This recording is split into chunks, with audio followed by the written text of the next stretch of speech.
الحمد للہ وکفى والصلاة والسلام على عباده الذین اصطفى خصوصا على افضلهم وخاتم النبیین محمد الامین وعلى آلہ وصحبہ اجمعین اما بعد فقد قال اللہ تبارک وتعالی كما ورد في سورة الحج اعوذ باللہ من الشیطان الرجیم بسم اللہ الرحمن الرحیم ان اللہ یدافع عن الذین آمنوا ان اللہ لا يحب كل خوان کفور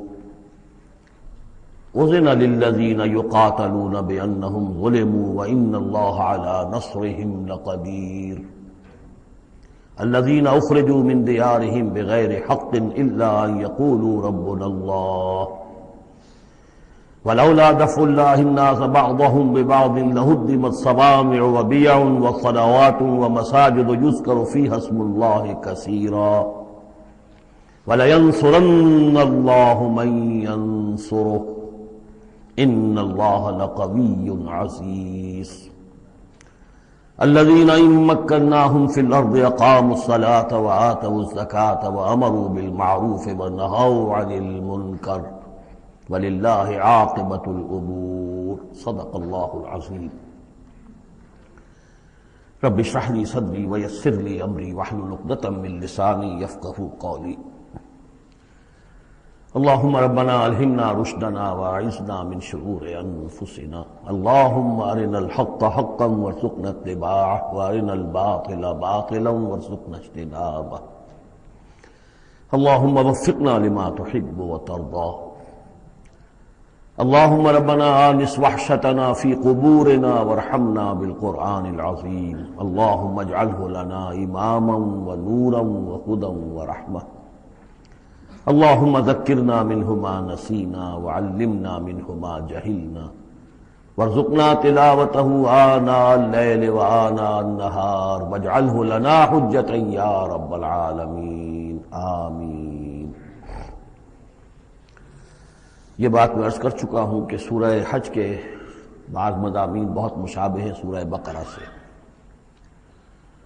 اس سورہ مبارکہ کے بارے میں بعض حضرات کی رائے یہ ہے کہ یہ مدنی ہے، لیکن صحیح بات یہی ہے کہ یہ مکی صورت ہے، البتہ اس میں کچھ آیات ایسی ہیں کہ جو مدنی بھی ان کو قرار دیا جا سکتا ہے، اور ایک روایت جو حضرت عبداللہ ابن عباس رضی اللہ تعالی عنہما کی مجھے مل گئی ہے وہ یہ ہے کہ وہ اثناء سفر ہجرت میں نازل ہوئی، اور اس وقت ہمیں اب انہی آیات کا مطالعہ کرنا ہے۔ یہ آیات میں سمجھیے کہ نبی اکرم صلی اللہ علیہ وسلم کی وہ جد و جہد اور آپ کی دعوت اور تحریک جو ہے اس میں ایک بڑے ٹرننگ پوائنٹ کو ریپرزینٹ کر رہی ہے۔ یہ ایک بڑا فیصلہ کن موڑ ہے آپ کی جد و جہد میں۔ یہ مشابہت ذہن میں رکھیے کہ سورہ بقرہ میں بھی جہاں 23ویں رکوع میں تقریباً وسط ہے سورہ بقرہ کا، جس طرح یہ وسط ہے سورہ حج کا، وہاں بھی 23ویں رکوع میں رمضان مبارک اور روزے کی حکمتیں اور اس کے احکام کا بیان ہوا۔ 24ویں رکوع سے قتال فی سبیل اللہ اور اس کے ساتھ ہی حج کے دو جو رکوع ہیں مناسک حج پر مشتمل ہیں۔ یہاں پر بھی آپ دیکھیے کہ مناسک حج پر 2 رکوع مشتمل تھے اور اس کے فوراً بعد قتال کی بات ہو رہی ہے۔ بڑا گہرا ربط ہے ان دونوں کے اندر، اس لیے کہ قتال فی سبیل اللہ کا جو سب سے پہلا ہدف تھا وہ یہی تھا کہ توحید کا مرکز کعبۃ اللہ جو اصل میں خدا واحد کی عبادت کے لیے بنایا گیا تھا، اس وقت وہ مشرکین کے تسلط میں ہے اور انہوں نے اسے شرک کا اڈا بنایا ہوا ہے۔ تو گویا کہ اب پہلا جو فرض منصبی ہے امت مسلمہ کا وہ یہ ہے کہ اس مرکز توحید کو مشرکین کے تسلط سے واگزار کرا کے اسے واقعتاً توحید ہی کا مرکز بنا دیا جائے۔ اس اعتبار سے ظاہر بات ہے کہ جنگ ناگزیر ہے۔ یہ صرف واز سے ہونے والا کام تو نہیں تھا، اس کے لیے تو ظاہر بات ہے کہ طاقت کا استعمال ناگزیر تھا۔ اسی لیے مناسک حج کے ذکر کی فوراً بعد اب یہ تذکرہ ہو رہا ہے۔ یہ آیات میرے خیال میں اثناء سفر ہجرت میں نازل ہوئی۔ فرمایا ان اللہ یدافع عن الذین آمنوا، اللہ تعالی مدافعت کرے گا اہل ایمان کی طرف سے۔ یعنی اب جو نیا دور شروع ہو رہا ہے جس میں کہ آرمڈ کانفلکٹ ہوگا، مسلح تصادم ہوگا، تو مسلمان اور اہل ایمان اپنے آپ کو اکیلا نہ سمجھے، بلکہ ان کی پشت پر اللہ ہے، ان کی طرف سے دفاع کرنے کے لیے اللہ تعالیٰ جو ہے وہ ان کی نصرت فرمائے گا۔ ان اللہ یدافع عن الذین آمنوا ان اللہ لا یحب کل خوان کفور، اللہ تعالیٰ کو بالکل پسند نہیں ہے یہ لوگ جو بہت خیانت کرنے والے ہیں اور ناشکرے ہیں۔ یہ کون ہیں؟ یہ قریش مکہ کہ جنہوں نے ایک طرف خیانت کی انتہا کر دی کہ توحید کے مرکز کو شرک کا اڈا بنا دیا۔ یہ امانت ہے ان کے پاس حضرت اسماعیل اور حضرت ابراہیم علیہ السلام کی، اور یہ تو اس لیے تعبیر کیا گیا تھا ربنا لیقیموا الصلاۃ، اور حضرت ابراہیم نے دعا کی تھی وجنبنی وبنی ان نعبد الاصنام، لیکن ان لوگوں نے خیانت کی ہے، ان کی وراثت کے اندر صحیح طرز عمل اختیار نہیں کیا بلکہ خیانت کی روش اختیار کی، اور کفور ہیں، بہت ناشکرے ہیں، اس لیے کہ اس گھر کی وجہ سے انہیں یہ حیثیت حاصل ہے کہ یہ مرکزی شہر بنا ہوا ہے پورے جزیرہ نما عرب کا، اس گھر کی وجہ سے انہیں ان کے قافلوں کو تحفظ حاصل ہے کہ ان کے اوپر کوئی حملہ نہیں کرتا، اور مشرق اور مغرب کی جو ٹریڈ ہے اس کے گویا کہ یہ ایک طرح سے پروپرائٹری ان کے پاس حقوق آ گئے، ایکسکلوسیو پروپرائٹری رائٹس، کہ ظاہر بات ہے کوئی اور قافلہ بچ کر جا نہیں سکتا قبائلی ریڈ سے اور حملے سے اور لوٹ مار سے، اور قریش کے قافلے کے اوپر کوئی حملہ کر نہیں سکتا، اسے کوئی چھو نہیں سکتا۔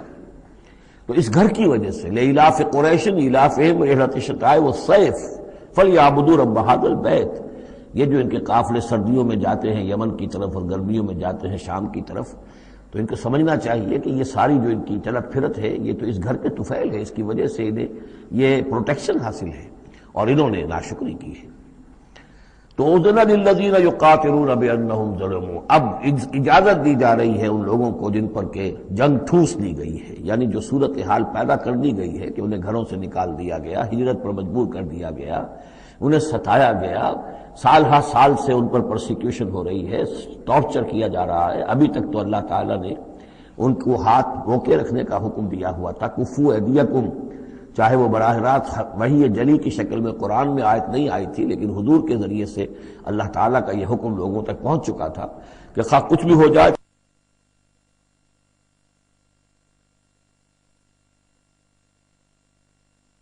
ان کے ہاتھ کھولے جا رہے ہیں۔ اذن للذین یقاتلون بانہم ظلموا، اب جو ان پر ظلم کیا گیا ہے اس کے سبب سے ان کو اجازت دی جا رہی ہے کہ اب وہ اینٹ کا جواب پتھر سے دے سکتے ہیں۔ وَإِنَّ اللَّهَ عَلَىٰ نَصْرِهِمْ لَقَدِيرٌ، اور دوبارہ پھر تاکید کے ساتھ کہہ دیا کہ ان کو اپنے آپ کو اکیلے نہ سمجھے، یقیناً اللہ تعالیٰ ان کی نصرت پر قادر ہے، ان کی مدد فرمائے گا۔ الَّذِينَ أُخْرِجُوا مِن دِيَارِهِمْ، وہ لوگ کہ جو اپنے گھروں سے نکال دیے گئے، یہ سب کون تھے؟ مہاجرین جو تھے، یہ مکے سے جو نکلنے پر مجبور کر دیے گئے، اہل و عیال کو چھوڑ کر نکلنے پر مجبور ہوئے۔ الَّذِينَ أُخْرِجُوا مِن دِيَارِهِمْ بِغَيْرِ حَقٍّ، جو نکال دیے گئے اپنے گھروں سے، اپنے علاقوں سے نا حق، إِلَّا أَن يَقُولُوا رَبُّنَا اللَّهُ، صرف اس جرم کی پاداش میں کہ انہوں نے کہا ہمارا رب اللہ ہے، ہم صرف ایک اللہ کو مانتے ہیں اور دوسرے آلہہ کو، دوسرے معبودوں کو، دوسرے دیویاں اور دیوتاؤں جو تمہارے من گھڑت ہے ہم ان کو تسلیم کرنے کو تیار نہیں۔ وَلَوْلَا دَفْعُ اللَّهِ النَّاسَ بَعْضَهُم بِبَعْضٍ، اور اگر اللہ تعالی بعض لوگوں کو بعض کے ذریعے سے دور نہ کرتا رہتا، یعنی زمین میں یہ مضمون آ چکا ہے، سورہ بقرہ کی آیت نمبر 251 میں بھی یہی مضمون آیا تھا، جب طالوت اور جالوت کی جنگ ہوئی تھی اس کے بعد یہ بات آئی تھی کہ اللہ تعالیٰ وقتاً فوقتاً زمین کی صفائی کرتا رہتا ہے، کہ جو بڑے فاسد قسم کے لوگ ہوتے ہیں اور مفسد قسم کے لوگ ہوتے ہیں، فاسد کلچر ہوتا ہے، فاسد ثقافت ہو جاتی ہے، تو پھر کوئی نہ کوئی ایسی شکل ہوتی ہے کہ اللہ تعالیٰ ان کو ختم کر کے، ان کا استیصال کر کے، ان لوگوں کو کچھ لوگوں کے ذریعے سے دنیا سے نیست و نابود کر دیتا ہے۔ اگر ایسا نہ ہوتا رہتا، وہاں یہ الفاظ آئے تھے اگر ایسا نہ ہوتا رہتا تو لفسدت الارض، زمین میں تو فساد ہی فساد ہوتا۔ پھر یہاں فرمایا وَلَوْلَا دَفْعُ اللَّهِ النَّاسَ بَعْضَهُم بِبَعْضٍ لَهُدِّمَتْ صَوَامِعُ وَبِيَعٌ وَصَلَوَاتٌ وَمَسَاجِدُ يُذْكَرُ فِيهَا اسْمُ اللَّهِ كَثِيرًا، تو ڈھا دیے جاتے سارے خانقاہیں اور تکیے اور سارے گرجے اور کنیسے اور ساری سینیگوگز۔ سلوطہ یہ عربی زبان کا لفظ ہے، صلاۃ ہی سے ہے، یہ عربی اور جیسا کہ میں نے عرض کیا ہے بارہا عبرانی اور عربی زبان جو ہے یہ عبرانی زبان کا لفظ ہے سلوطہ، اور عربی اور عبرانی جو ہے یا تو سگی بہنیں ہیں، کسی ایک ہی زبان کی یہ دونوں نکلی ہوئی شاخیں ہیں۔ اور یا یہ کہ عبرانی ماں ہے اور عربی اس کی بیٹی ہے، یہ ان کے درمیان رشتہ ہے۔ صلاۃ کا لفظ جو عربی میں آیا ہے اور قرآن مجید میں صلاۃ، یہ وہاں پر بھی موجود تھا۔ ہمارے ہاں سلام ہے، ان کا شلام ہے، تو فرق اتنا ہی ہے، وہ شین کے ساتھ اور وہ باغ اس کو گول کر کے شلام کہتے ہیں، باقی ہمارے یہاں سلام ہے، فرق کوئی خاص نہیں ہے۔ ان کا جو یوم کپور ہے وہ یوم کفارہ ہے، یوم یوں کا تو یوں یوم کی طرح ہے، کپور پے اور فے، جیسا کہ میں نے آپ کو بتایا تھا ذوالکفل میں پے فے کی جگہ ہو جاتی ہے، تو یوم کپور ہے ان کے ہاں، یوم کفارہ۔ تو یہ تقریباً تمام جو اصطلاحات ہیں وہ بہت ایک دوسرے کے قریب ہیں۔ تو اگر ایسا نہ ہوتا کہ اللہ تعالیٰ کچھ لوگوں کے ذریعے سے اس دنیا سے نیست و نابود کرتا رہتا، تو پھر تو یہ کہ کوئی عبادت گاہیں دنیا میں قائم ہی نہ رہتی۔ ظاہر بات ہے اپنے اپنے وقت میں یہ تمام عبادت گاہیں خدائے واحد کی عبادت کے لیے بنائی گئی تھی، وہ مساجد اور مسجدیں یذکر فی حسب اللہ کثیرا، جن میں کہ اللہ تعالیٰ کا نام کثرت سے لیا جائے۔ وَلَيَنصُرَنَّ اللَّهُ مَن يَنصُرُهُ، یہ بہت اہم ہے، یہ آیت کا ٹکڑا، اور یہ ہر شخص کو یاد کر لینا چاہیے۔ لازماً اللہ مدد کرے گا ان کی جو اس کی مدد کرتے ہیں، اس میں زیادہ زور ہے وَلَيَنصُرَنَّ اللَّهُ۔ عربی زبان میں اس سے زیادہ تاکید کا اسلوب نہیں ہے۔ فعل مضارع سے پہلے لام زبر کے ساتھ، لام مفتوح، اور آخر میں نون مشدد تشدید کے ساتھ۔ افعلو، یہ میں کروں گا، لافعلن، میں لازماً کروں گا، یہ جو انداز ہے اس میں کوئی شک نہیں۔ وَلَيَنصُرَنَّ اللَّهُ مَن يَنصُرُهُ، لیکن دوسری بات یہ آئی کہ ظاہر بات ہے کہ یک طرفہ معاملہ نہیں ہے، تم اللہ کی مدد کرو گے تو اللہ تمہاری مدد کرے گا۔ تم اللہ کے باغیوں کے ساتھ دوستیوں کی پیریں بڑھاؤ، اللہ کے دشمنوں کے ساتھ تمہاری جو ہے وفاداریاں ہوں، اور تم چاہو کہ اللہ تمہاری مدد کرے، یہ تو انہونی بات ہے۔ جیسے سورہ بقرہ میں ہم نے دیکھا تھا فاذکرونی اذکرکم، تم مجھے یاد رکھو میں تمہیں یاد رکھوں گا۔ اسی طرح وَلَيَنصُرَنَّ اللَّهُ مَن يَنصُرُهُ، لازماً اللہ مدد کرے گا ان کی۔ اسی سورہ مبارکہ میں ہم دیکھ چکے ہیں کہ اس کا یقین ہونا چاہیے بندہ مومن کو، اور یہ یقین اس کا بہت بڑا سہارا بنتا ہے، اس کے صبر کا اور ثبات کا اور استقامت کا۔ ورنہ یہ کہ اگر اس یقین، اس اللہ کی مدد کی امید کی رسی کو وہ کاٹ دے تو پھر اس کے لیے کوئی سہارا نہیں رہے گا۔ ان اللہ لقوی عزیز، اور پھر یہ کہ اللہ جو مدد کا وعدہ کر رہا ہے تو اللہ کوئی کمزور تو نہیں ہے، قوی ہے، زبردست ہے، توانا ہے، عزیز ہے، زبردست ہے۔ الذین ان مکناہم فی الارض، وہ لوگ کہ جنہیں اگر ہم زمین میں تمکن عطا کر دیں، یہ وہی لفظ ہے کذالک مکننا لیوسف، سورہ یوسف میں 2 مرتبہ ہم پڑھ چکے ہیں۔ الذین ان مکناہم فی الارض، وہ لوگ کہ جنہیں اگر ہم زمین میں تمکن، قدرت، طاقت، غلبہ، حکومت، استیلاء عطا کر دیں تو وہ کیا کریں گے؟ اقاموا الصلاۃ، پہلا کام ہے نماز قائم کریں گے۔ یہی کام حضور نے کیا، جاتے ہی سب سے پہلے جمعہ قائم کیا، اور پھر یہ کہ مسجد النبوی کی تعمیر کی، پہلا کام۔ وآتوا الزکوٰۃ، اور زکوٰۃ ادا کریں گے، آتوا الزکوٰۃ، اور دیں زکوٰۃ، اقاموا الصلاۃ وآتوا الزکوٰۃ، اور دیں گے وہ زکوٰۃ، اور یہ کہ زکوٰۃ کا نظام قائم کیا جائے تاکہ جو بھی معاشرے کے اندر پسماندہ طبقات ہیں، جن کے ہاں احتیاج ہے، ان کا بھی کفالت کا بندوبست ہے۔ وَأَمَرُوا بِالْمَعْرُوفِ، اور وہ نیکی کا حکم دیں گے، وَنَهَوْا عَنِ الْمُنکَرِ، اور بدی سے روکیں گے، وَلِلَّهِ عَاقِبَةُ الْأُمُورِ، اور تمام معاملات کا بالکل آخری انجام تو ہے تو وہ تو ظاہر ہے کہ اللہ ہی کے ہاتھ میں ہے، اللہ کے قبضہ قدرت میں ہے۔ اس کو ہم یہ کہہ سکتے ہیں ایک اعتبار سے کہ گویا یہ نبی اکرم صلی اللہ علیہ وسلم کا مینیفیسٹو تھا۔ مینیفیسٹو ایک تو ہمارا آج کا تصور ہے کہ انتخابات میں جو پارٹیاں حصہ لیتی ہیں وہ اپنا اپنا پروگرام دیتی ہیں، لیکن اس سے علیحدہ کر دیجئے۔ لیکن چونکہ حضور، اگر یہ روایت صحیح ہے کہ یہ آیات نازل ہوئی ہیں جبکہ حضور تشریف لے جا رہے ہیں مکے سے مدینے کی طرف ہجرت کے سفر پر، تو اللہ کے علم میں ہے کہ اب آپ کا جو وہاں داخلہ ہونے والا ہے وہ تو ہوگا ایک بے تاج بادشاہ کی حیثیت سے، جاتے ہی آپ کو وہاں اللہ تعالیٰ کی طرف سے اختیار اور اقتدار مل جائے گا۔ تو جب یہ صورت ہوگی تو کیا کریں گے یہ؟ ان کی پرائرٹیز کیا ہوں گی؟ تو جیسے کہ جماعتیں کہا کرتی ہیں کہ ہماری حکومت بنے گی تو ہم یہ کریں گے، تو گویا کہ یہ ہے وہ ہمیشہ کے لیے اہل ایمان کا جو سمجھیے کہ اللہ تعالیٰ کی طرف سے دیا ہوا ان کا مینیفیسٹو ہے۔ الذین ان مکناہم فی الارض اقاموا الصلاۃ وآتوا الزکوٰۃ وامروا بالمعروف ونہوا عن المنکر وللہ عاقبۃ الامور۔ یہ آیات خاص ہیں. اب دیکھیے پھر وہی جو مکی صورتوں کا مضمون ہوتا ہے بالکل انداز جو ہے وہ بدل جائے گا. یہ آیات ہیں اثناء سفر ہجرت کی، یا ہو سکتا ہے کہ مدینہ پہنچ کر نازل ہوئی ہوں، لیکن یہ مکی صورت میں رکھ دی گئی ہیں مناسبت کے اعتبار سے کہ جہاں حج کے یہ افعال بیان ہو رہے مناسک حج، اس کے ساتھ ہی ان کو شامل کر دیا گیا. اب وہی جو عام مکی مضامین ہیں مکی صورتوں کے وہ شروع ہو جائیں گے. وَإِن يُكَذِّبُوكَ فَقَدْ كَذَّبَتْ قَبْلَهُمْ قَوْمُ نُوحٍ وَعَادٌ وَثَمُودُ. اور اے نبی اگر یہ آپ کو جھٹلا رہے ہیں تو آپ سے پہلے بھی جھٹلایا ہے قوم نوح نے، قوم عاد نے، قوم سمود نے، قوم ابراہیم و قوم لوط.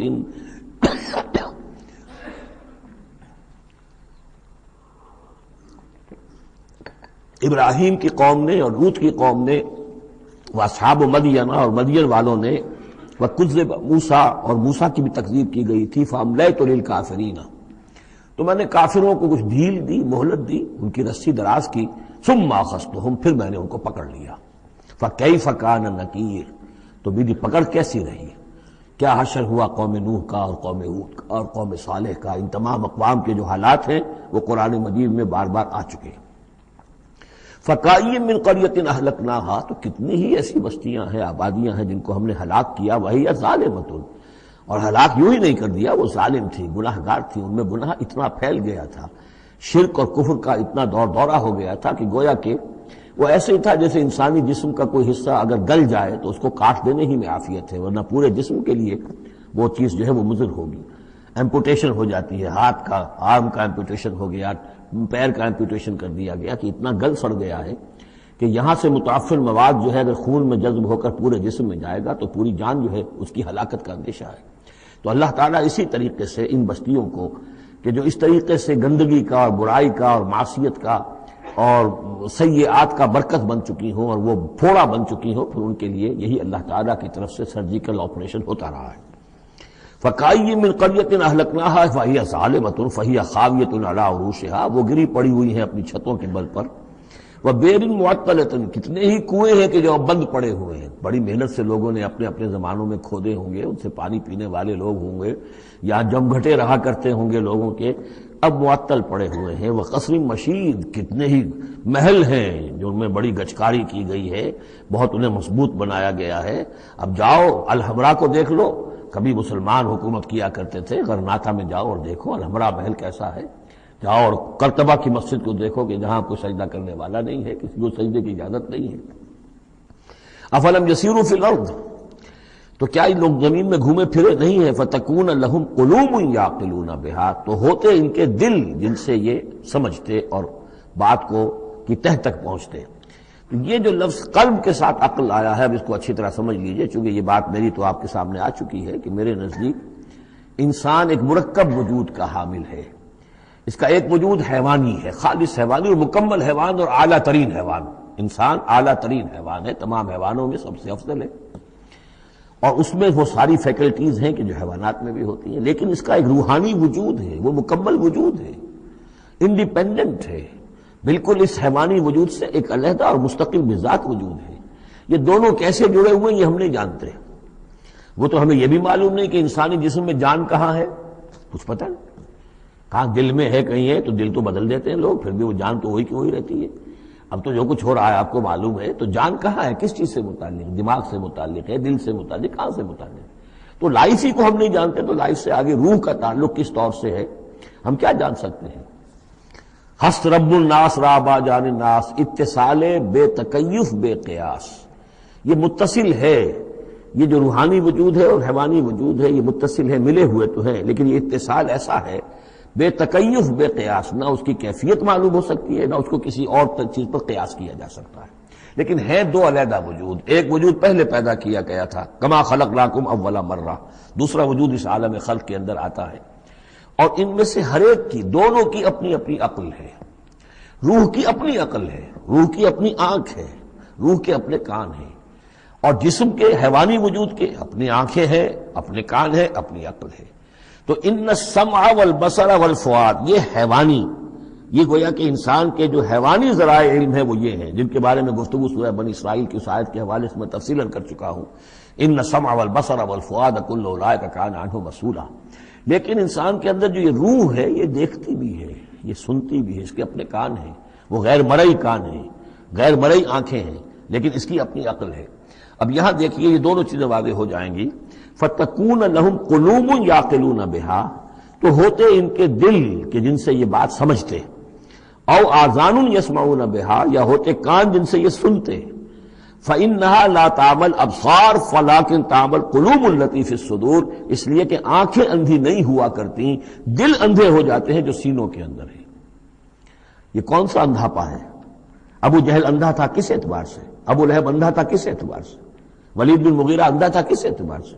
ان کی آنکھیں تو اندھی نہیں تھی، ان کے دل اندھے ہو گئے تھے، ان کی روحیں اندھی ہو گئی تھی، ان کے اوپر اپنی دنیاوی اغراض، اپنی ضد، اپنی ہٹ دھرمی اور اپنے تکبر اور اپنے جو بھی ان کے اندر عصبیتیں تھیں، اس کی وجہ سے اس طریقے سے ان کے اوپر پٹیاں پڑ چکی تھی کہ وہ روح نہ دیکھتی تھی نہ سنتی تھی۔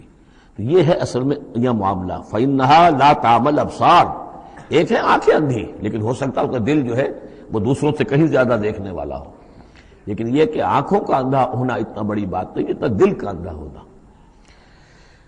افلم یسیروا فی الارض فتکون لهم قلوب یعقلون بها، تو کیا یہ زمین میں گھومے پھرے نہیں، پھر ہوتی ہیں ان کے دل کہ جن سے یہ بات کو سمجھتے، او آذان یسمعون بها، یا ہوتے کان، روح کے کان کہ جن سے یہ سنتے، دیدن دیگر آموز سنیدن دیگر آموز، اس لیے کہ ظاہر بات ہے بستیوں کو تو وہ دیکھتے تھے، کتا بھی دیکھ رہا ہے کہ کار آ رہی ہے، اسے بچنا ہے، وہ بھی اپنی جان بچاتا ہے، انسان نے بھی دیکھ لیا اور وہ بھی جان بچانے کے لیے ایک طرف ہو گیا، تو کوئی بڑا فرق نہیں۔ یہ حیوانی جو دیکھنا ہے وہ تو دیکھنا ہے، لیکن انسان کا دیکھنا کچھ اور ہے۔ فَإِنَّهَا لَا تَعْمَلْ أَبْصَارُ وَلَكِنْ تَعْمَلْ قُلُوبُ الَّتِي فِي الصُّدُورِ، اس لیے کہ دل آنکھیں اندھے نہیں ہوا کرتی بلکہ دل اندھے ہو جاتے ہیں جو سینوں کے اندر ہیں، اس لیے کہ روح کا مسکن قلب ہے، یہ ہم جانتے ہیں، روح کا مسکن قلب ہے، یہ ہم نہیں جانتے کہ کیسے، کس طرح۔ بہرحال دل کو آپ اگر کہیں کاٹیں گے پیٹیں گے تو کہیں وہ آپ کو اس میں روح نظر نہیں آئے گی، وہ غیر مرئی شے ہے، لیکن تعلق اس کا جو ہے وہ قلب انسانی کے ساتھ ہے۔ وَيَسْتَعْجِلُونَكَ بِالْعَذَابِ وَلَن يُخْلِفَ اللَّهُ وَعْدَهُ، اور یہ لوگ جلدی مچا رہے ہیں نبی آپ سے عذاب کی، اور اللہ تعالیٰ اپنے وعدے کی ہرگز خلاف ورزی نہیں کرے گا۔ وہ عذاب آئے گا، کس شکل میں آئے گا ابھی اللہ تعالیٰ نے اس کو چھپا کر رکھا ہوا ہے، کب آئے گا وہ بھی اللہ نے چھپایا ہوا ہے۔ وَإِنْ أَدْرِيَ قَرِيبٌ أَمْ بَعِيدٌ مَا تُوعَدُونَ، یہ ہم سورہ انبیاء میں پڑھائے ہیں کہ میں نہیں جانتا ہے نبی، آپ کہہ دیجئے قُلْ إِنْ أَدْرِيَ قَرِيبٌ أَمْ بَعِيدٌ مَا تُوعَدُونَ، کہ جس چیز کا تم سے وعدہ کیا جا رہا ہے، جس چیز کی دھمکی دی جا رہی ہے وہ قریب آ چکی ہے یا دور ہے۔ وَإِنَّ يَوْمًا عِندَ رَبِّكَ كَأَلْفِ سَنَةٍ مِّمَّا تَعُدُّونَ، اور یقیناً ایک دن آپ کے رب کے نزدیک 1000 برس کا ہے اس حساب سے جو تم تعداد جانتے ہو۔ انسانی عام حساب سے جو 1000 برس ہے، دنیا کا ہمارا حساب سے وہ در حقیقت اللہ کا ایک دن ہے۔ یہ مضمون چونکہ قرآن مجید میں پھر سورہ سجدہ میں پھر آئے گا، 2 مرتبہ آیا، تو یہ مضمون یوں سمجھیے کہ یہ محکمات میں سے، یہ متشابہات میں سے نہیں ہے، بات بہت بالکل پختہ ہے اور واضح ہے۔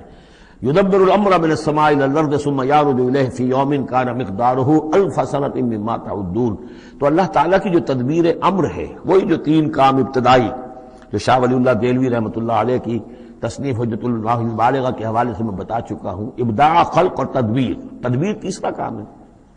اس تیسرے کام کے ضمن میں اللہ کا جو بھی ایک نقشہ بنتا ہے اس کی مشیت کا، وہ 1000 سال کا ہوتا ہے ہمارے حساب سے، اس کا ایک دن ہے، وہ اس کی ایک پلاننگ ہو جاتی ہے، اس کے احکام جو ہے وہ فرشتوں کے حوالے کر دیے جاتے ہیں، اس کی پھر ایگزیکیوشن ہوتی ہے، تو 1000 برس کی پلاننگ ہے ہمارے حساب سے، اللہ کے ہاں وہ ایک دن ہے۔ وَكَأَيٍّ مِّن قَرْيَةٍ أَمْلَيْتُ لَهَا، اور کتنی ہی بستیاں ایسی ہوئی ہیں کہ جنہیں ہم نے ڈھیل دی تھی، وَهِيَ ظَالِمَةٌ، لیکن وہ تھیں گناہ گار، ثُمَّ أَخَذْتُهَا، پھر میں نے ان کو پکڑ لیا، وَإِلَيَّ الْمَصِيرُ، اور میری ہی طرف لوٹ کر آنا ہے۔ قُلْ يَا أَيُّهَا النَّاسُ إِنَّمَا أَنَا لَكُمْ نَذِيرٌ مُّبِينٌ، کہہ دیجئے اے نبی، اے لوگو، میں ہوں ایک خبردار کرنے والا، صاف صاف تمہارے لیے ایک خبردار کرنے والا آیا ہوں، ڈرانے والا آیا ہوں، بتا دینے والا ہوں کہ یہ مراحل زندگی کے آنے والے ہیں۔ فالذین آمنوا وعملوا الصالحات، جو لوگ ایمان لائیں اور نیک عمل کریں، لہم مغفرۃ ورزق کریم، ان کے لیے اللہ کی طرف سے مغفرت ہے، یہ میں بشارت دے رہا ہوں، اور رزق کریم، اور بہت ہی باعزت روزی ملے گی۔ والذین سعوا فی آیاتنا معاجزین، اور جو لوگ ہماری آیات کے بارے میں تگ و دو کریں گے کہ انہیں کسی طریقے سے فیل کر دیں، ناکام کر دیں، غیر مؤثر کر دیں، ان آیات کو پھیلنے نہ دیں، اولئک اصحاب الجحیم، تو یہ وہ لوگ ہیں کہ جہنم والے ہیں۔ وما ارسلنا من قبل کا، یہ کافی مشکل آیت ہے قرآن مجید کی جو اگلی آ رہی ہے، اور اس میں کافی قیل و قال ہے۔ وما ارسلنا من قبلک من رسول ولا نبی الا اذا تمنى القى الشیطان فی امنیتہ، اور نہیں بھیجا ہم نے آپ سے پہلے بھی کوئی رسول، اے نبی صلی اللہ علیہ وسلم، نہ کوئی رسول نہ نبی، الا اذا تمنا، مگر یہ کہ جب اس نے خود کوئی خیال باندھا، کوئی پلاننگ کی، کوئی نقشہ بنایا اپنے کام کا۔ ایک تو یہ کہ اللہ کی طرف سے ہدایت آ رہی کہ اب یہ کیجئے، اب یہ کیجئے، اب یہ کیجئے، ظاہر بات ہے کہ اس میں تو کسی خطا کا کوئی امکان ہی نہیں، وہی چاہے وہ وحی جلی ہو اور چاہے وحی خفی ہو، نبی کے لیے وحی جلی وحی خفی دونوں محفوظ ہیں۔ وحی خفی کے اندر بھی شیطان یا شیطانی قوتیں کوئی در اندازی نہیں کر سکتی، لیکن یہ کہ کبھی ایسا بھی ہوتا ہے کہ وحی کی طرف سے کوئی بات نہیں آئی ہے، ظاہر بات ہے کہ یہ نہیں سمجھنا چاہیے کہ نبی کی حیثیت بالکل ایسے ہے جیسے وہ کسی زمانے میں، آج کل تو شاید وہ معاملہ ختم ہو گیا، وہ تار جو جاتے تھے گٹ گل گل گل گٹ گٹ ہو رہی ہے، ادھر سے ہو رہی ہے ادھر سے وہ جو ہے مشین بول رہی ہے، تو بیچ میں تو مشین ہے، کچھ نہیں ہے۔ تو ایسا نہیں ہے کہ نبی کی اپنی کوئی شخصیت ہی نہ ہو، نبی کی اپنی کوئی سوچ ہی نہ ہو، نبی کی اپنی کوئی پلاننگ ہی نہ ہو۔ یہ تو عام انسان بھی دیکھیے، اگر کوئی آپ کو یہ کہے بس آپ کو تو جو کہا کرتے چلے جاؤ، تو آپ کہیں گے میری شخصیت، میری بھی کوئی سوچ ہے، میری بھی کوئی اس معاملے کے اندر مجھے بھی کوئی رائے جو ہے۔ تو نبی کا معاملہ یہ نہیں ہے کہ بس ہر لحظہ وہ اللہ کا حکم آ رہا ہے، نہیں، بلکہ یہ کہ ان کو ایک حکم دے دیا گیا، اس پر پھر وہ خود بھی سوچتے ہیں۔ تبلیغ کیجئے، جیسے حکم آیا انذر عشیرتک الاقربین، اب اپنے قریبی رشتہ داروں کو خبردار کیجئے۔ اب یہ کام نبی کا تھا کہ آپ نے حضرت علی کو حکم دیا کہ کھانے کا انتظام کرو، اور بنو ہاشم کے تمام مردوں کو آپ نے بلا لیا۔ یہ جو تدبیر ہے یہ یا محمد الرسول اللہ صلی اللہ علیہ وسلم کی۔ ان تدبیروں میں ایسا ہو سکتا ہے کہ کسی وقت کوئی خطا ہو جائے، کسی وقت کوئی بات جو ہے غلط بھی ہو جائے، یہ بات چونکہ اس کا ذاتی اجتہاد ہے۔ چنانچہ صحابہ کرام بھی یہ کرتے تھے۔ غزوہ بدر میں حضور نے جہاں حکم دیا تھا کیمپ لگانے کا، تو وہ جا کر بعض صحابہ پہنچ گئے کہ حضور دیکھیے اگر تو یہ وحی کے حکم کے تحت ہے، جو اللہ کا حکم ہے کہ یہاں کیمپ ہمارا ہونا چاہیے، سر تسلیم خم ہے۔ اگر یہ آپ کی ذاتی رائے ہے تو پھر ذرا اگر آپ اجازت دیں تو ہم کچھ اپنی رائے بھی پیش کریں۔ آپ نے فرمایا ہاں کہو۔ انہوں نے عرض کیا کہ ہمارے نزدیک جو تجربہ ہمیں جنگوں کا ہے، اس کی بنا پر ہم یہ سمجھتے ہیں کہ ہمارا جو پڑاؤ ہے، ہمارا کیمپ وہاں لگنا چاہیے، اس وادی کے اس گوشے میں۔ آپ نے فرمایا ٹھیک ہے، یہاں سے خیمے اٹھاؤ اور وہاں لگا لو۔ ظاہر بات ہے یہ تدبیر تھی ذاتی تھی محمد الرسول اللہ صلی اللہ علیہ وسلم کی۔ اس میں اختلاف کی صحابہ کو گنجائش ہے اور انہیں اپنی رائے پیش کرنے کا بھی موقع ہے۔ اگر یہ وحی سے ہوتا تو ظاہر بات ہے کہ پھر وہاں سے کوئی سوال پیدا نہیں ہوتا تھا کہ وہاں سے کیمپ اکھاڑا جائے۔ تو اس طرح کے معاملے میں خطا بھی ہو سکتی ہے، غلطی بھی ہو سکتی ہے، اور اس قسم کے معاملے میں کوئی در اندازی جو ہے شیطان کی طرف سے بھی ممکن ہے۔ اب یہ مسئلہ ایسا ہے کہ چونکہ عصمت انبیاء کے بارے میں جو بہت حساس، تمام اہل ایمان جو ہے بہت حساس ہیں، تو یہ آیت جو ہے تو یہ گویا کہ یوں سمجھیے کہ یہ حلق میں پھنس جاتی ہے، اس کو اس طریقے سے قبول کرنا بڑا مشکل ہے۔ تو تعویلیں بڑی دور راسکار بھی کی گئی ہیں، لیکن میرے نزدیک اس کی بالکل سیدھی سی بات ہے۔ یہاں تک کہ میں آپ کو واقعہ بتا چکا ہوں تعبیر نخل کا، کہ حضور نے مدینے میں جا کر کہا کہ یہ آرٹیفیشل پولینیشن وغیرہ کے لیے تم جو قریب کر دیتے ہو کھجور کے نر اور مادہ پھولوں کو قریب لے آتے ہو تاکہ فرٹیلائزیشن زیادہ ہو جائے اور پھر یہ کہ پھل زیادہ ہو جائے، نہ کرو تو کیا ہے، آپ کے بس یہ کہنے سے صحابہ نے نہیں کیا، لیکن یہ کہ فصل کم ہو گئی۔ اب انہوں نے ڈرتے ڈرتے عرض کیا کہ حضور آپ نے یہ فرمایا تھا، ہم نے نہیں کیا، تعبیر نخل اس سال ہم نے نہیں کی تھی، فصل کم ہو گئی ہے۔ فرمایا انتم عالم بامور دنیاکم، یہ معاملات تمہارے، میں یہ سکھانے تمہیں نہیں آیا، ایگریکلچر سکھانے نہیں آیا تمہیں میں تو آیا ہوں یہ ہدایت دینے کے لیے۔ جو ہدایت میں دوں، جو میری جو نبوت اور رسالت کا جو ایشو ہے، جو اس کا موضوع ہے، اس پر تمہیں میری ہر بات کو ماننا ہے، لیکن یہ جو تمہارے معاملات ہیں یہ تجرباتی معاملات ہیں۔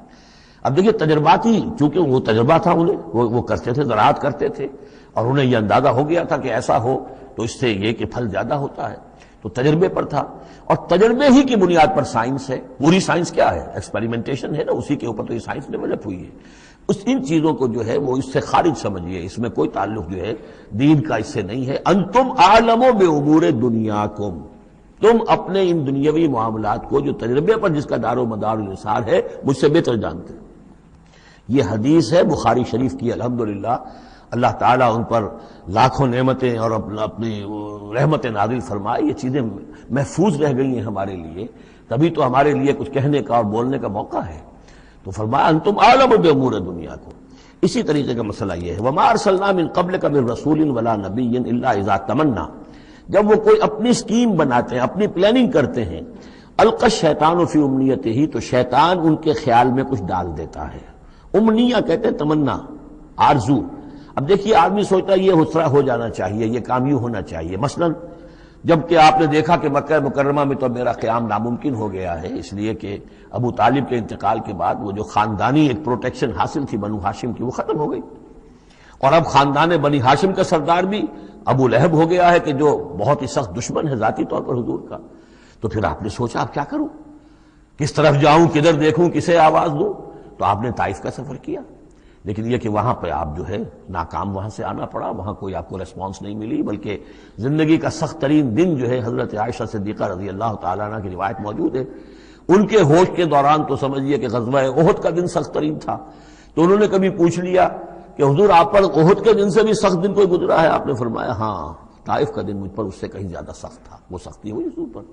لیکن اللہ تعالیٰ کی مشیت میں کیا تھا کہ یہ سعادت جو ہے یہ طائف کے لیے نہیں لکھی تھی، یہ سعادت یثرب کے لیے لکھی تھی، جو مدینہ منورہ بننے کی سعادت جو ہے، مدینۃ النبی بننے کی سعادت اللہ کی حکمت میں مدینہ کے لیے تھی۔ وہاں حضور گئے بھی نہیں اور وہاں کے 6 آدمی ایمان لے آئے اور کھڑکی کھل گئی۔ وما ارسلنا من قبلک من رسول ولا نبی الا اذا تمنى القى الشیطان فی امنیتہ فینسخ اللہ ما یلقی الشیطان، پھر اللہ منسوخ کر دیتا ہے، ختم کر دیتا ہے اس چیز کو کہ جو شیطان نے ڈالا ہوتا ہے۔ ثم یحکم اللہ آیاتہ، پھر اللہ تعالیٰ اپنے فیصلوں کو پختہ کر دیتا ہے۔ یہاں آیت جو ہے آیات ہی فیصلوں کے معنی میں ہے۔ واللہ علیم الحکیم، اور اللہ سب کو جاننے والا کمال حکمت والا ہے۔ یہ توجیہ ہے میرے نزدیک، اور یہ قریب ترین ہے اس توجیہ سے کہ جو موضح القرآن میں شاہ عبد القادر رحمۃ اللہ علیہ ان کی طرف سے ہے، تو اس حوالے سے واقعہ یہ ہے کہ مجھے اس پر کافی اطمینان ہے۔ لِيَجْعَلَ مَا يُلْقِي الشَّيْطَانُ فِتْنَةً فِي قُلُوبِهِمْ مَرَضٌ لِلَّذِينَ فِي قُلُوبِهِمْ مَرَضٌ، اور اس میں بھی اللہ کی ایک حکمت ہے کہ شیطان کی طرف سے جو کوئی آمیزش ہو جاتی ہے کسی وقت اس قسم کے معاملات میں، تو اس کو اللہ تعالیٰ فتنہ بنا دیتا ہے ان لوگوں کے لیے جن کے دلوں میں مرض ہوتا ہے، روگ ہوتا ہے، وَالْقَاسِيَةِ قُلُوبُهُمْ، اور جن کے دل سخت ہو چکے ہوتے ہیں۔ وَإِنَّ الظَّالِمِينَ لَفِي شِقَاقٍ بَعِيدٍ، اور یقیناً ظالم جو ہیں وہ تو یقیناً مخالفت میں اور دشمنی میں بہت دور جا چکے ہیں۔ وَلِيَعْلَمَ الَّذِينَ أُوتُوا الْعِلْمَ، اور یہ تاکہ جان لے وہ لوگ کہ جنہیں علم دیا گیا تھا، أَنَّهُ الْحَقُّ مِن رَّبِّكَ، کہ یہ سب حق ہے آپ کے رب کی طرف سے۔ پھر جو بھی آخری فیصلہ اللہ کا آتا ہے اس پر پورا انشراح ہو جاتا ہے۔ فَيُؤْمِنُوا بِهِ، تو وہ اس پر ایمان رکھتے ہیں، فَتُخْبِتُ لَهُ قُلُوبُهُمْ، اور اس پر ان کے دل جو ہے وہ اللہ کے سامنے جھک جاتے ہیں۔ وَإِنَّ اللَّهَ لَهَادِ الَّذِينَ آمَنُوا إِلَىٰ صِرَاطٍ مُسْتَقِيمٍ، اور یقیناً اللہ تعالیٰ ہدایت دینے والا ہے ان کو جو ایمان لائیں سیدھے راستے کی طرف۔ یعنی کبھی اس طرح کی کوئی غلطی ہو بھی جائے، ایبریشنز جس کو ہم کہیں گے، ذرا کہیں ہو بھی جائے تو اللہ تعالیٰ پھر راستہ سیدھا کر دیتا ہے اور پھر ان کے رخ کو بالکل صحیح سمت میں موڑ دیتا ہے۔ وَلَا يَزَالُ الَّذِينَ كَفَرُوا فِي مِرْيَةٍ مِّنْهُ، اور یہ لوگ جو کفر کر رہے ہیں ان کو تو یہ تو شک و شبہ ہی میں رہیں گے، ان کے شکوک و شبہات کبھی ختم ہونے والے نہیں ہیں۔ حَتَّىٰ تَأْتِيَهُمُ السَّاعَةُ بَغْتَةً، یہاں تک کہ یا تو قیامت آ دھمکے ان پر اچانک، اور یاتیہم عذاب یوم عقیم، یا پھر وہ عذاب جو ہے بانج دن کا، یعنی ایسا دن کہ جو خیر سے خالی ہوگا، بانج ہوگا، بانج دن یوم عقیم کا جو عذاب ہے وہ ان پر مسلط ہو جائے۔ الملک یومئذ للہ، اس دن راج ہوگا پھر صرف اللہ کا، کسی کے پاس کوئی اختیار نہیں ہوگا۔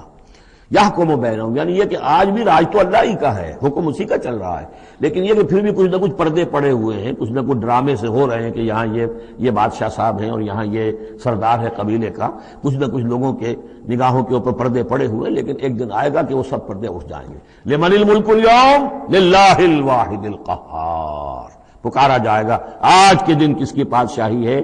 اللہ کی جو واحد ہے، قہار۔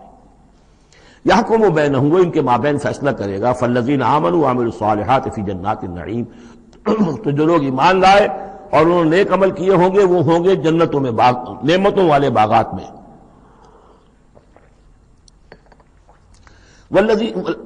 والذین کفروا وکذبوا بآیاتنا، اور وہ لوگ کہ جو کفر کی روش اختیار کریں اور ہماری آیت کو جھٹلائیں، فاولئک لہم عذاب مہین، تو ان کے لیے ہوگا اہانت آمیز رسوا کن عذاب۔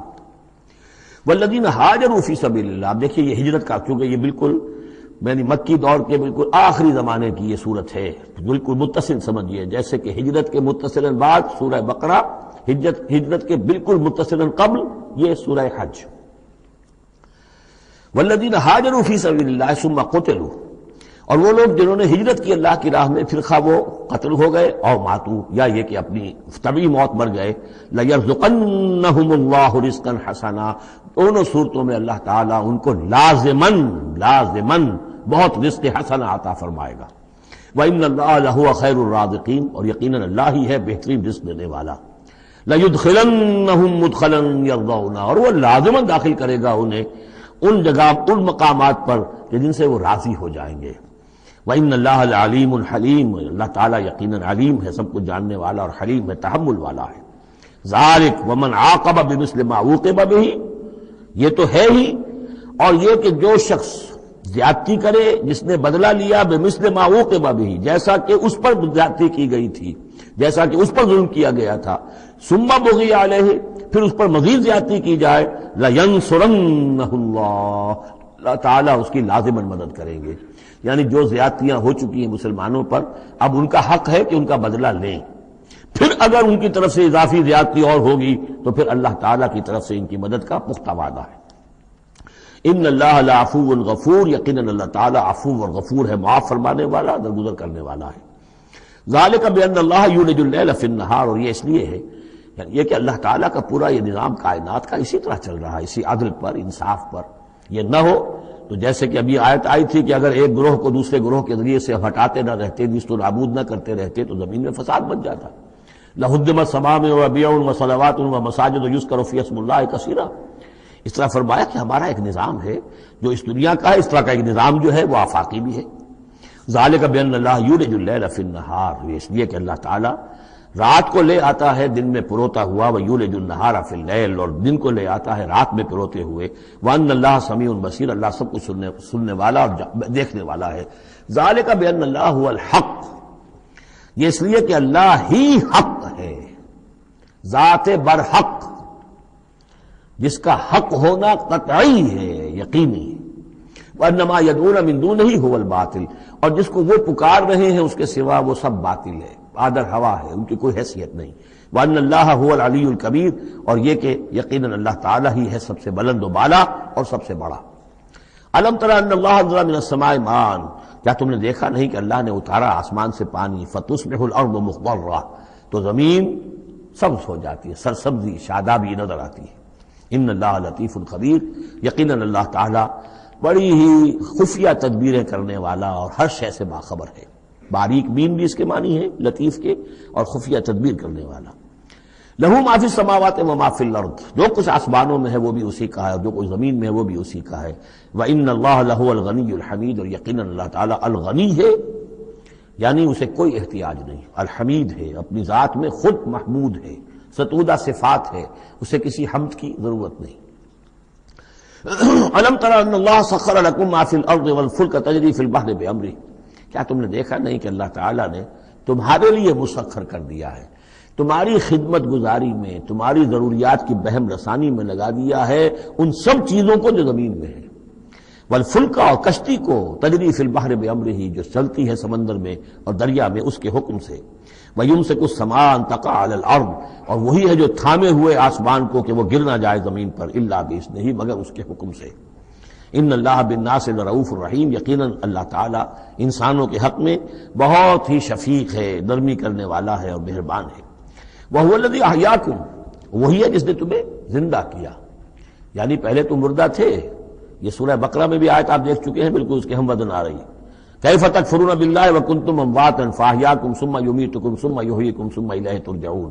اب یہاں صرف یہ کہ کنتم امواتا کے الفاظ کو دوبارہ نہیں لائے، هو الذی احیاکم ثم یمیتکم ثم یحییکم، تم مردہ تھے پھر تمہیں زندہ کیا، پھر تمہیں موت دے گا، پھر زندہ کرے گا۔ مردہ تھے یعنی یہ ہمارا وہ دور ہے جبکہ روحانی عالم ارواح میں ہم سے عہد لینے کے بعد ہمیں سلا دیا گیا، الست بربکم، اس کے بعد کسی کولڈ سٹوریج کے اندر تمام ارواح کو رکھ دیا گیا، وہ ہماری پہلی موت تھی، پہلی نیند تھی جو ہم سوئے رہے۔ اس کے بعد جاگے ہیں تو اس عالم خلق کے اندر کسی رحم مادر کے اندر وہ روح جو ہے وہ لا کر ایک جنین کے ساتھ جوڑ دی گئی، یہ ہمارا احیاء اول ہو گیا۔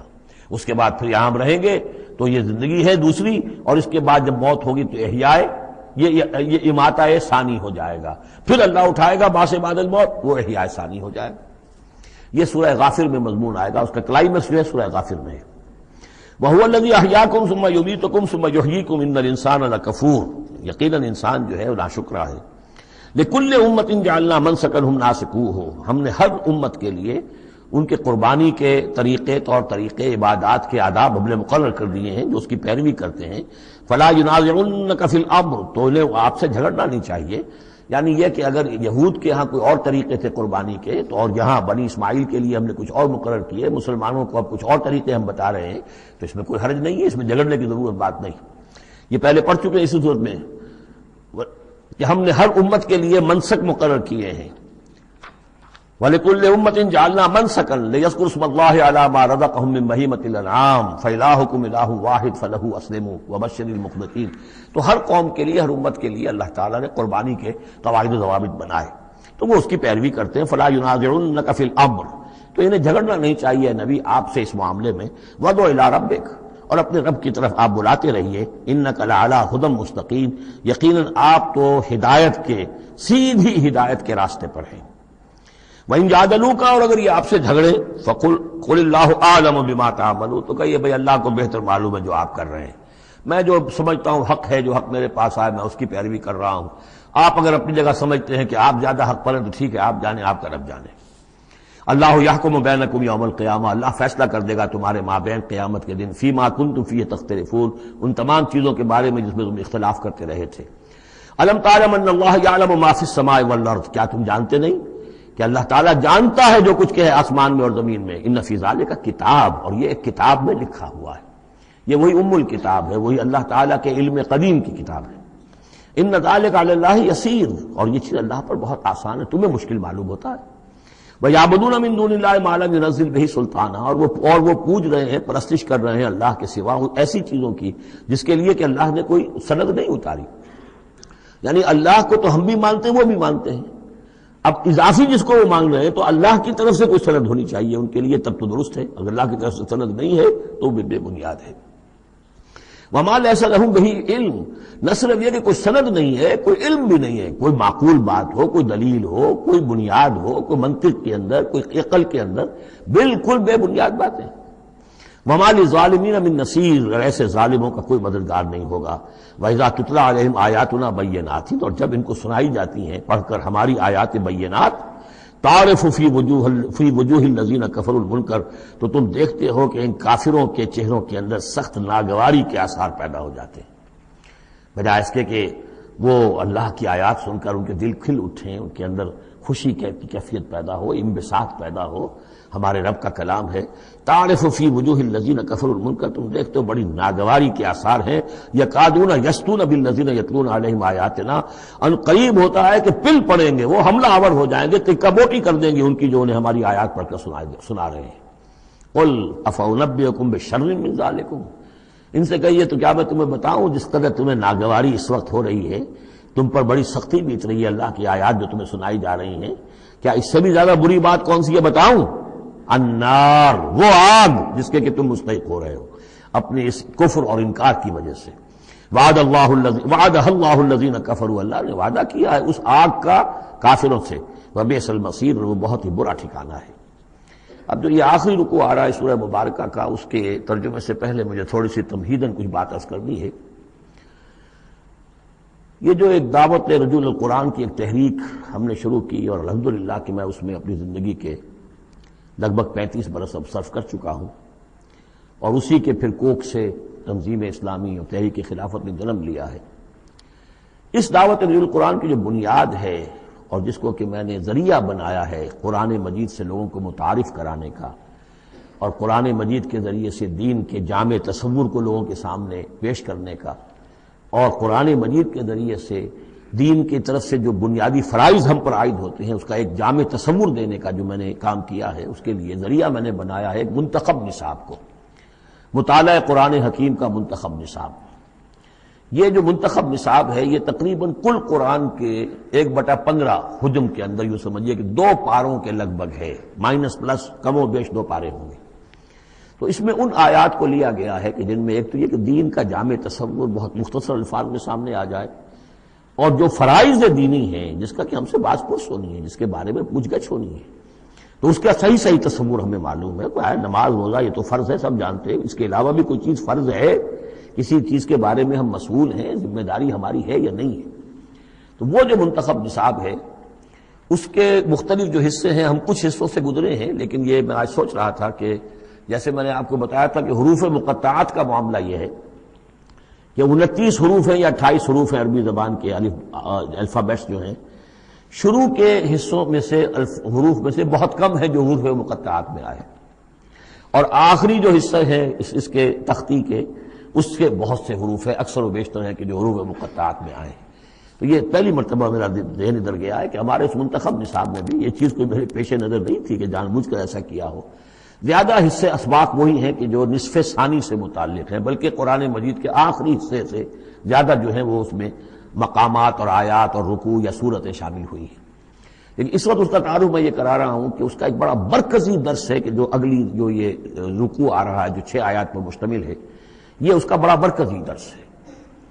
یہ جو میرا منتخب نصاب ہے اس کے 6 حصے ہیں۔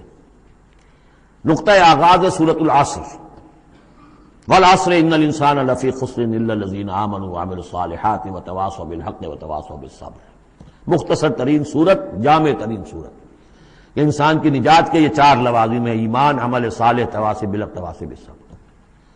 پھر 3 اور مقامات ہم نے اس میں ایسے ہی جامع مقامات جس میں یہ چاروں چیزیں تقریباً بیان ہوئی ہیں وہ شامل کر کے وہ پہلا حصہ ہو گیا۔ اس کا ایک درس ہم گزر چکے ہیں سورہ بقرہ میں، آیت البر، اس کا درس نمبر 2 ہے۔ لیس البر ان تولوا وجوہکم قبل المشرق والمغرب۔ نیکی جو تم نے سمجھی ہوئی ہے، کسی نے کسی شے کو نیکی سمجھا ہوا، کسی نے کسی کو نیکی سمجھا ہوا ہے۔ اصل نیکی کیا ہے، پوری نیکی کیا ہے، نیکی کی روح کیا ہے، جڑ بنیاد کیا ہے، نیکی کے مظاہر کیا ہیں، ان مظاہر میں پھر اقدمیت کس چیز کی ہے، اولیت کس شے کی ہے، ثانوی درجے میں کون سی ہے، پھر چوٹی کیا ہے، سمم بولم کیا ہے، سب سے اونچا جو مقام ہے، جو مقام مطلوب ہے وہ کیا ہے۔ اسی طریقے سے پھر اس کا دوسرا حصہ جو ہے اس منتخب نصاب کا، اس میں کچھ ایمان سے متعلق مباحث ہیں۔ ایمان کن چیزوں کا نام ہے، کیسے ایمان وجود میں آتا ہے، تو اس میں سورہ فاتحہ بھی ہے، وہ بھی ہم پڑھ چکے ہیں، اور پھر سورہ آل عمران کا جو آخری رکوع کی آیات تھی، ان فی خلق السماوات والارض واختلاف اللیل والنہار یہ بھی جو ہے لآیات لأولی الالباب۔ پھر یہ کہ ایک اور سبق اس کا وہ ہے جو اگلی جو صورت آج ہی ہم پڑھیں گے انشاءاللہ، سورہ نور کا جو 5واں رکوع ہے وہ بھی اس کا ایک سبق ہے۔ آج کے ہمارے اس حصے میں اصل میں 3 اسباق آ رہے ہیں کہ جو اس منتخب نصاب کے، اسی لیے میں نے مناسب سمجھا کہ اس منتخب نصاب کا آپ سے تعارف کرا دوں۔ پھر یہ تیسرا حصہ اس کا جو ہے وہ اعمال صالحہ، عمل صالح کی تفصیل کیا ہے، انفرادی سطح پر کیا عمل ہونا چاہیے، اجتماعی سطح پر کیا ہونا چاہیے، معاشرتی سطح پہ کیسے ہونا چاہیے، ریاستی سطح پر کیا ہونا چاہیے۔ تو اس میں خاص طور پہ معاشرتی سطح سے متعلق وہ سورہ بنی اسرائیل کے 2 رکوع ہم پڑھ چکے ہیں جو 15ویں پارے میں آئے، سورہ بنی اسرائیل میں 3 اور 4 رکوع، جو میں نے عرض کیا تھا کہ یہ 10 کمانڈمنٹس جو ہیں تورات کے، ان کی یہ تعبیر ہے، قرآن مجید کی تشریح یہ ہے ان کی۔ تو اس طریقے سے یہ درس جو ہمارا وہ چلتا ہوا، پھر آخر تک اب جو حصے آئیں گے میں بر وقت آپ کو بتاتا جاؤں گا، لیکن یہ درس جو ہے یہ بھی در حقیقت اس کے تیسرے حصے کا آخری یا چوتھے حصے کا پہلا درس ہے، بالکل مرکزی جگہ، 3 حصے ادھر 3 حصے ادھر۔ یہ اس اعتبار سے جامع ترین مقام ہے قرآن کا کہ قرآن کی دعوت کو 2 حصوں میں تقسیم کر کے بیان کیا گیا۔ ایک قرآن کی دعوت عمومی ہے، ہر انسان، کل نوع بشر کے لیے، اس لیے کہ حضور کی بعثت تمام انسانوں کے لیے، ہر انسان کسے باشد، چاہے شمال کا ہو، جنوب کا ہو، مشرق کا ہو، مغرب کا ہو، کالا ہو، گورا ہو، پیلا ہو، نیلا ہو، کوئی ہو، سب کے لیے کیا دعوت ہے قرآن کی، قرآن کیا کہتا ہے، کوئی ہے یا نہیں؟ پہلے درجے میں تو دعوت عمومی، الی کافۃ الناس۔ دوسرے درجے میں دعوت خصوصی، یہ کن کے لیے ہے؟ جو ماننے کا اعلان کرے۔ پہلی دعوت دعوت ایمان ہے، مانو اللہ کو، مانو رسول کو، مانو آخرت کو، مانو بعث بعد الموت کو، مانو جنت کو، مانو دوزخ کو، یہ ہے عام۔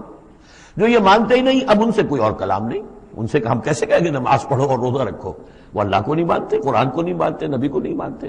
تو دعوت ایمان ہے دعوت عام قرآن مجید کی، اور پھر جو ایمان کا دعویٰ کریں اب ان سے خطاب ہے کہ اب جگر تھام کے بیٹھو، میری باری آئی، جب تم نے مان لیا تو ماننے کا یہ تقاضا پورا کرنا پڑے گا، اب وہ دعوت عمل ہوگی، یہ کرو اور یہ کرو اور یہ کرو اور یہ کرو۔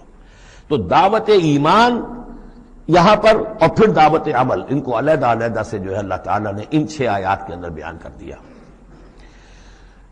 یا ایھا الناس، اب دیکھیے دعوت عمومی کا خطاب ہے، یا ایھا الناس، 4 آیتوں اس کے تابع ہیں، اور آخری 2 آیتوں میں پھر آئے گا یا ایھا الذین آمنوا، پھر وہ اہل ایمان سے جو ایمان کا دعویٰ کریں مان لیں کہ ہاں ہم نے مانا۔ یا ایھا الناس ضرب مثل فاستمعوا لہ، ایک مثال بیان کی جاتی ہے، ذرا توجہ سے سنو۔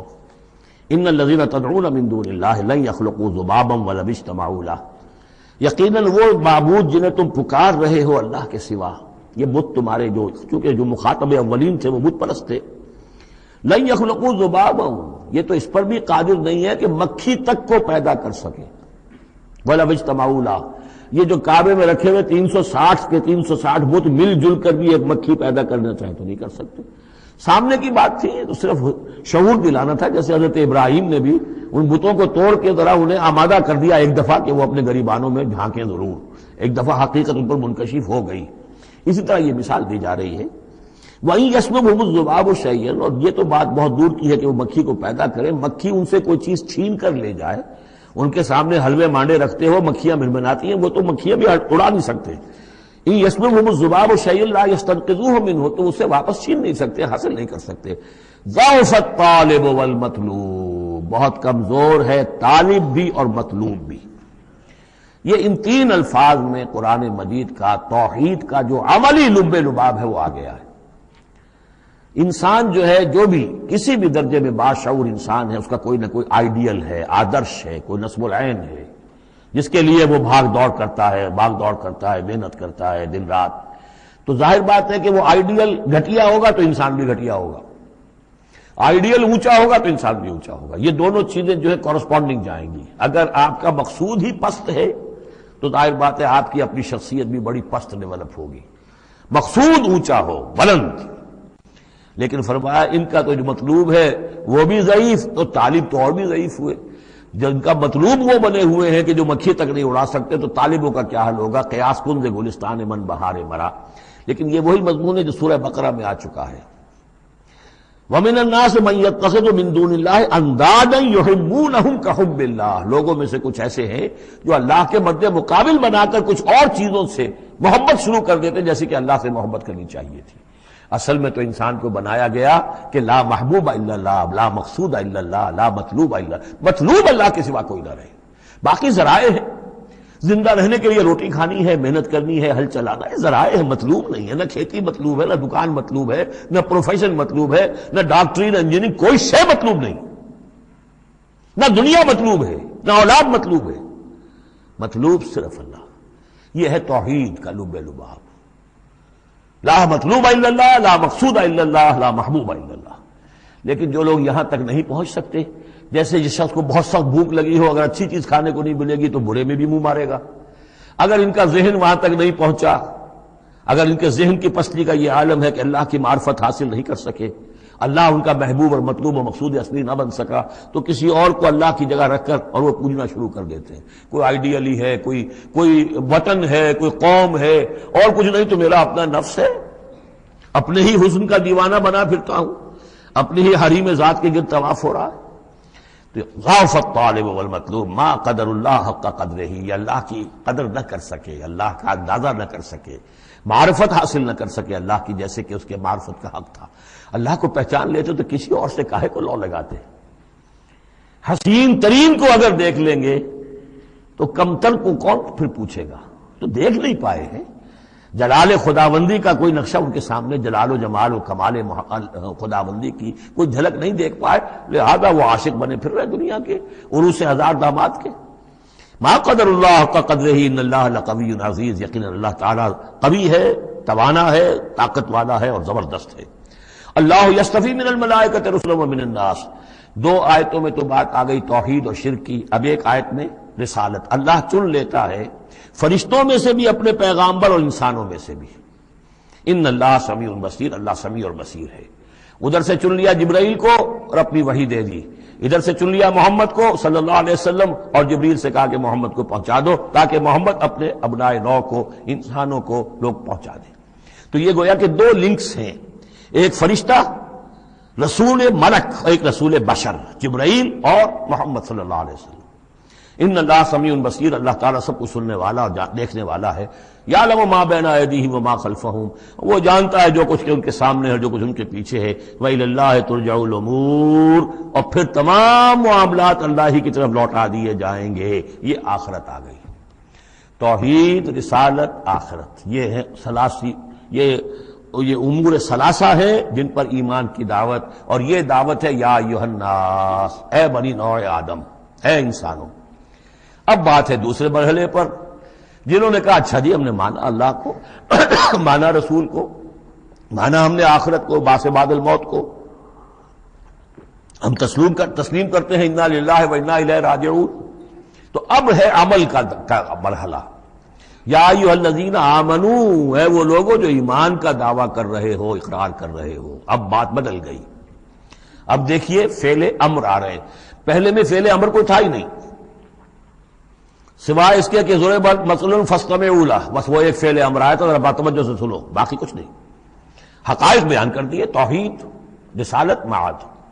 اب جو لوگ ان کو مانتے ہیں، یا ایھا الذین آمنوا ارکعوا واسجدوا واعبدوا ربکم وافعلوا الخیر لعلکم تفلحون. اے ایمان کے دعوے دارو، رکوع کرو، جھکو اللہ کے سامنے، واسجدوا، اور جھکو، پروسٹریٹ بیفور ہم، اس کے سامنے سر سجود ہو جاؤ. واعبدوا ربکم، اور اپنے رب کی بندگی، مکمل بندگی، ٹوٹل بندگی، اس کی پرستش نہیں، بندگی بھی. زندگی آمد برائے بندگی، زندگی بے بندگی شرمندگی. وفعلوا الخیر، اور نیک کام کرو، بھلے کام کرو. اب بھلا کام کون سا رہ گیا؟ وعبدوا میں تو سب کچھ آ گیا. بھلا کام کیا ہے؟ عبادت میں تو جو اللہ نے حکم دیا وہ ہم نے کر دیا، ہم نے بندگی کا حق ادا کر دیا. اب فعل خیر کیا ہے؟ وہ یہ ہے کہ خدمت خلق میں اپنے آپ کو لگا دو. اور خدمت خلق صرف یہ نہیں ہے کہ بھوکے کو کھانا کھلا دیا جائے، یہ بھی خدمت خلق ہے. سب سے بڑی خدمت خلق کیا ہے؟ ان کی عاقبت سنوارنے کی کوشش کرو. یہ سموچے جہنم کے اندر جا رہے ہیں، گویا کہ دعوت، ان کو بچاؤ. ان لوگوں کو اس حقائق سے خود بھی جن سے کہ تم آشنا ہو گئے ہو، جو حقائق تم پر منکشف ہو گئے ہیں، ان سے انہیں بھی روشناس کرو تاکہ ان کی عاقبت سنور جائے، ان کی بھی زندگی درست ہو جائے. لعلکم تفلحون، یہ کرو گے تو فلاح پاؤ گے. بہت اہم نکتہ ہے یہ. ایمان کے دعوے دارو، یہ نہ سمجھ بیٹھو بس ایمان لے آئے تو بس فلاح ہی فلاح ہے، اب کامیابی ہو گئی، بس نہیں. یہ شہادت گاہ الفت میں قدم رکھنا ہے. یہ تو ابھی قدم رکھا ہے آپ نے. اب یہ کرو اور یہ کرو اور یہ کرو اور یہ کرو تاکہ فلاح پاؤ. اگر اس کے بغیر اللہ کی توقع کیے بیٹھے ہو تو یہ تمہارا اپنا خیال ہے، وشفل تھنکنگ ہے. تلک امانیکم قل ہاتوا برہانکم ان کنتم صادقین. یہ تو پھر تمہاری اپنے من گھڑت خیالات ہیں. اور اس سے بھی اگلا حکم ہے وجاہدوا فی اللہ حق جہادہ، جہاد کرو پھر اللہ کے لیے جیسا کہ اس کے لیے جہاد کا حق ہے. جی نہیں، یہ سجدہ جو ہے صرف حضرت شافعی کے نزدیک ہے، امام شافعی کے. وجاہدوا فی اللہ حق جہادہ، اور جہاد کرو اللہ کے لیے جیسا کہ اس کے لیے جہاد کا حق ہے. هو اجتباکم، اس نے تمہیں چن لیا ہے. کیا مانی؟ اب نبوت محمد پر ختم ہو رہی ہے صلی اللہ علیہ وسلم. اب آئندہ جبریل کسی کے پاس وحی نہیں لائیں گے کہ پھر وہ وحی پہنچائے لوگوں کو. اب یہ کام یہ کہ وہی جو جبریل وحی لائے اور جو محمد نے تمہیں پہنچا دی، اب تمہیں پہنچا دی ہے پوری نوع انسانی کی طرف. یہ ہے تیسری لنک، هو اجتباکم. اپنے نصیب پر فخر کرو، اللہ نے تمہیں چن لیا ہے، سلیکٹ کر لیا ہے. یہ بالکل وہی مضمون اب آ گیا جو سورہ بقرہ میں آیا تھا، وَكَذَلِكَ جَعَلْنَاكُمْ أُمَّةً وَسَطًا لِتَكُونُوا شُهَدَاءَ عَلَى النَّاسِ وَيَكُونَ الرَّسُولُ عَلَيْكُمْ شَهِيدًا. وہی مضمون آ رہا ہے، هو اجتباکم وما جعل علیکم فی الدین من حرج. اور تمہارے لیے تو ہم نے دین کے اندر کوئی تنگی رکھی ہی نہیں. ملت ابیکم ابراہیم، یہ تمہارے جد ابراہیم ہی کی ملت ہے. هو سماکم المسلمین، اسی نے تمہارا نام مسلم رکھا ہے. اللہ نے تمہیں اس مسلم کا خطاب دیا ہے. حضرت ابراہیم نے بھی یہی کہا تھا، ربنا وجعلنا مسلمین لک ومن ذریتنا امة مسلمة لک، ہماری امت میں سے بھی ایک امت مسلمہ اٹھائی ہو. من قبل وفی ھذا، اس سے پہلے بھی اور اس میں بھی. لیکون الرسول شہیدا علیکم وتکونوا شہداء علی الناس، وہی مضمون جو سورہ بقرہ میں تھا، وکذالک جعلناکم امة وسطا لتکونوا شہداء علی الناس ویکون الرسول علیکم شہیدا. فرق کیا ہے؟ وہاں پہلے امت کا ذکر ہے پھر رسول کا ذکر، یہاں پہلے رسول کا ذکر ہے پھر امت کا ذکر. لِيَكُونَ الرَّسُولُ شَهِيدًا عَلَيْكُمْ وَتَكُونُوا شُهَدَاءَ عَلَى النَّاسِ فَأَقِیمُوا الصَّلَاةَ۔ پس اس کو اپنی پوری طرح سمجھنے کے بعد اب بسم اللہ کرو، قدم آگے بڑھاؤ، تو سب سے پہلے قدم کہاں بڑھاؤ گے؟ فَأَقِیمُوا الصَّلَاةَ وَآتُوا الزَّکَاةَ، نماز قائم کرو، زکوٰۃ ادا کرو، واعتصموا باللہ، اور اللہ کے ساتھ چمٹ جاؤ، اللہ کے دامن سے وابستہ ہو جاؤ، ہوا مولاکم، وہ تمہارا مولا ہے، مددگار ہے، پشت پناہ ہے، حمایتی ہے، فنعم المولا ونعم النصیر، کیا ہی اچھا ہے حمایتی اور کیا ہی اچھا ہے مددگار۔ بارک اللہ لی ولکم فی القرآن العظیم ونفعنی وإیاکم بالآیات والذکر الحکیم۔